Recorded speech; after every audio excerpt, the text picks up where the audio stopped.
Yun na, nakakagawin na ito eh. Sa totoo lang, nakakagawin na yan. Baguhin na natin na sistema. May clearing kami. Nakapalang pa yan. Asan yung FTPP? Ang pagbabalik ni General Suka.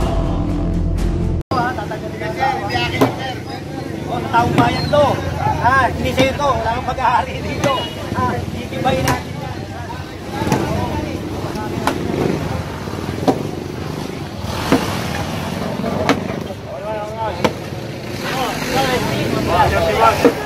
Tingnan mo, di ba? Yung barangay, kantong-kanto, wala na madaanan. Diba? Kaya ikibayin po natin yan. Hindi na natin sa tao yung daanan. Yes, sir. Ayan.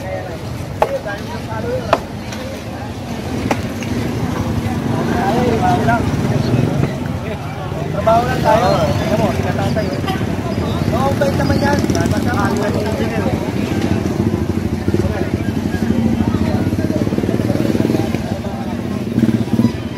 Kasama natin si General Sukat para sa clearing operation natin. No? So, as of now, itong barangay na to, since na nakapatong siya sa bangketa, eh, gigibayin na to. Yan. Yan, si Resty yan, si Resty.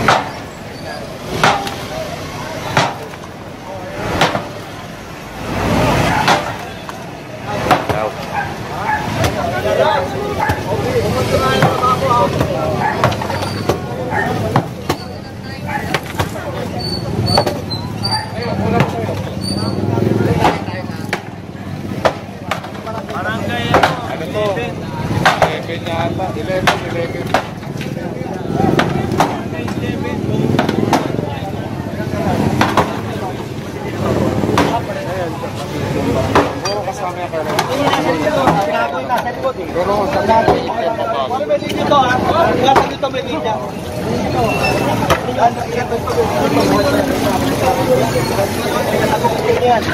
Kunin nyo pare, Resty, kunin nyo, Resty.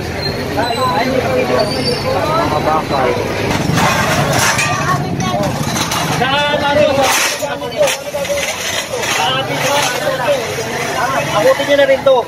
Akutin nyo na. Ang balaw. Okay.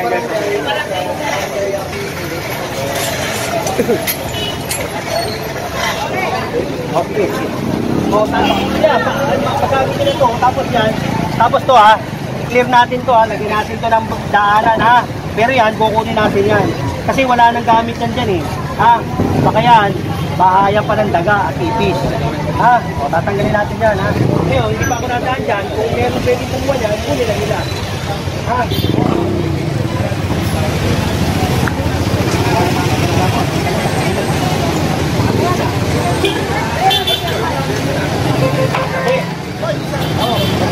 Sir, naghahapon kami.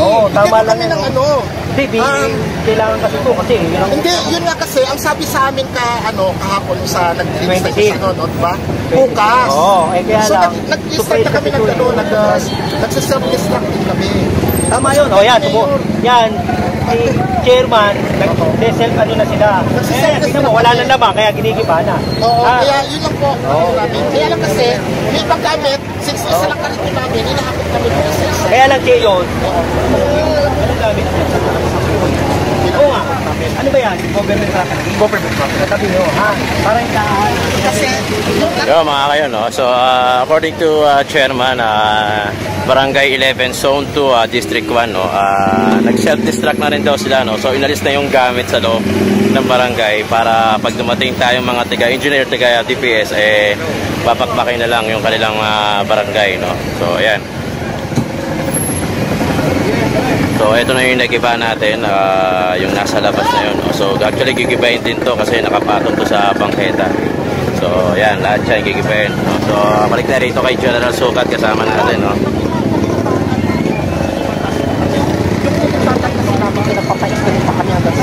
Pero ba, papasagin na namin to. Okay na. Kasi gusto ba kayo? Siyempre. Apat na araw. Oh, ayan guys, request ni chairman, sila na daw magpapasag na ito. So binigyan sila ng General Sukat ng 4 na araw para pasagin to. Pre, pasok nyo na sa loob. Ha?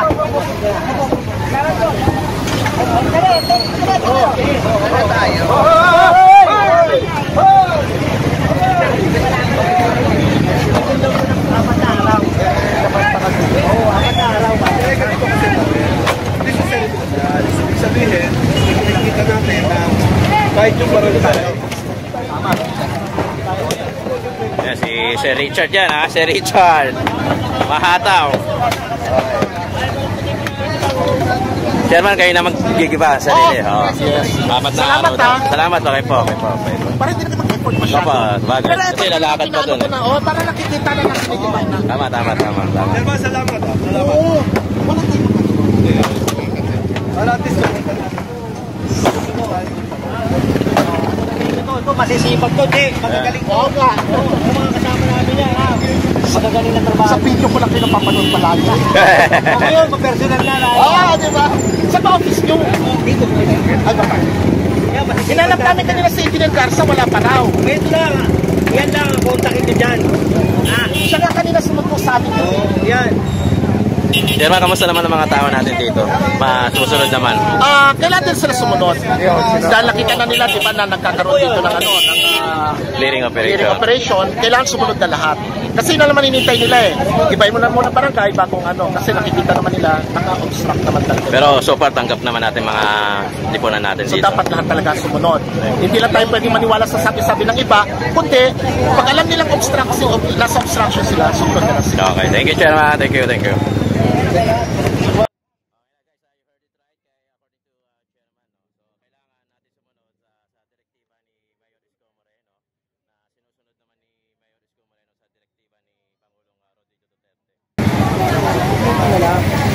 Kasi nakita ko naman yung kita. Kailangan lang, tanggal lang yung mga obstruction. Ngayon, makikita ko naman yun, kung yung mga extend, magkano,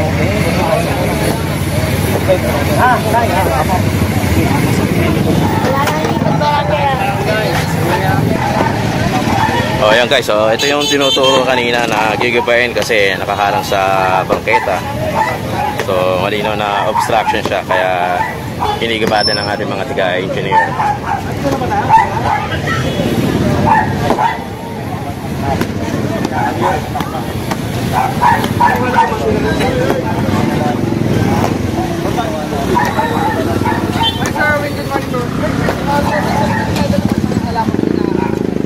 General, kakayanin pa natin ng 60 days. God God first. first. Kakayanin pa natin ng 60 days, General. Pipilitin natin. Kaya nga puspusan eh. No rain or shine. Ano namin, kahapon magkakasama tayo. O, tignan mo, umulan umaraw, tuloy yan. Andito siya na, Jorme, ngayon. Nabinisita. Sinama ko nga sila. Puspusan niya, kailangan eh.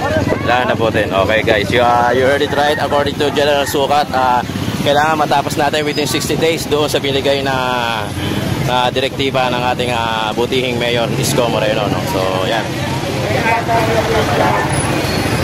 Tuloy-tuloy naman kami nito eh. Tuloy-tuloy. Tako mo na lang para sa panagdaan.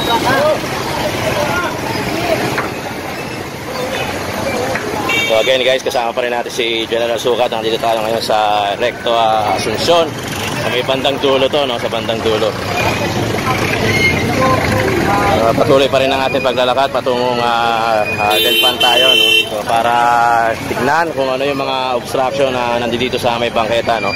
So yun yung barangay 11, yun yung malinaw na malinaw nakapatong sa bangketa. Since na nakiusap si chairman na within 4 days kailangan sila na magbabakbak, sila na magigiba. So yun, no? So kailangan din namin kasi mag-proceed dito kaya madalian din ang aming operation.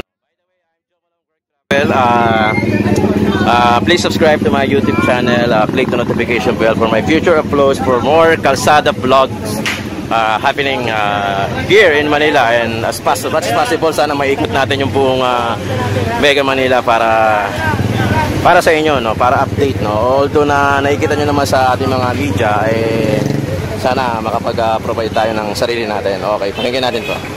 akin ang kulay pare. Nakakagawin mo na ito eh. Sa totoo lang, nakakagawin mo na yan. Baguhin na natin na sistema. May clearing kami. Clearing, nakapalang pa yan. Asan yung FTPP, tawag ka? Walang operation. O yan guys, kina-question kasi itong nakaparada na to na nakapatog sa bangketa, no? So parang sinasabi ni General Sukat kasi na nakasanayan na. So kailangan nang tanggalin, no? Ito para sa ito, hindi para sa amin to. Ha?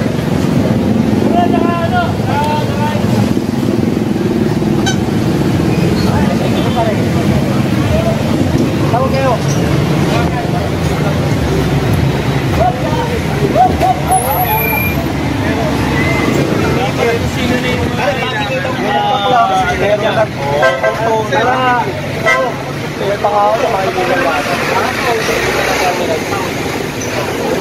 So again guys, may mga kasama tayong kapulisan, no, para sa security natin, no. So kumpleto, no, may kasama tayong taga engineering department, sa DPS, si General Sukat, syempre kasama natin yan. Okay. So again guys, ang location natin is Asuncion, Recto, going to Delpan yun, Delpan, Zaragoza. So ando dun si Butihing Yorme ngayon kasi tinitignan yung nilinis natin kahapon, no? Kaya yung mga masisipag na polis. Masisipag yan, oo, sa totoo lang. Umulan tomorrow, magkakasama kami.